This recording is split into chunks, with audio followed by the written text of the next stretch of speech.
I arrived home the next morning to find that my family had imploded. My little brother was standing at the top of the stairs with black garbage bags stuffed with his clothes sitting at his feet. Mom and Dad are losing the stores, and they're selling the house, and they're going to put us in foster care, and I don't want to go. I'm going to go live with Bill, Dad. I didn't want to go to foster care either, so we called our natural father, Bill. That evening, all the adults got together, my mom, Dad, stepdad, uncle, and aunt, and decided that it was best for my little brother and I to be placed with our alcoholic granddad. In less than 24 hours, I had been assaulted for multiple hours by the most dangerous man I had ever heard of, then forfeited by my mom. But before I left forever, I had to get those keys back from Coach Coy. I went back to his sister's side of the duplex to retrieve them, but he claimed he couldn't find my keys. He assured me that he would bring me my keys the next day on his way to UPS,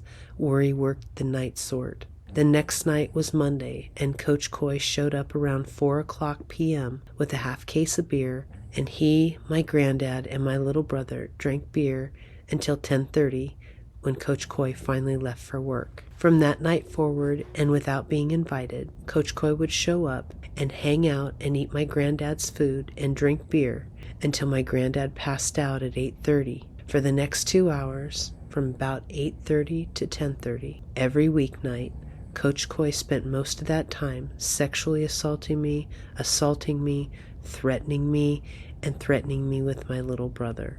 It only took a few weeks before my real father decided that he wanted me to be with my aunt in an attempt to keep Coach Coy away from me.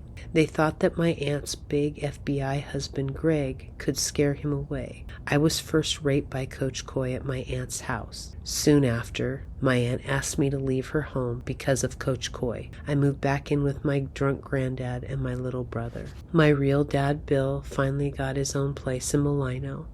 It was a turn-of-the-century Victorian farmhouse without insulation, carpet, heat, cable, TV, or telephones. I no longer had access to any kind of transportation or communication with the outside world, and my little brother and I had to change schools again. And Coach Coy continued to show up, driving clear from Sandy every single day. Coach Coy raped me multiple times a day in that house, while my dad and his wife Mizraim were at work. One Sunday afternoon, my dad finally had enough and wanted Coach Coy gone and ordered him out of the house and off the property.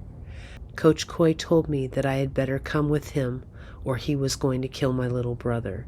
He knew that threatening my weaker family members was the best way to get me to comply, and it seemed all my family members were weaker than me. The only problem was my dad had me trapped in the house and would not let me leave with Coach Coy. I told Coach Coy to call my mom because my dad said that I could go with my mom, just not him. While I waited for my mom and my stepdad to come and get me, my dad stayed in my bedroom and would not let me leave. My mother called the cops, and law enforcement showed up to take me out of my dad's house, which was completely unnecessary and made it even more terrifying.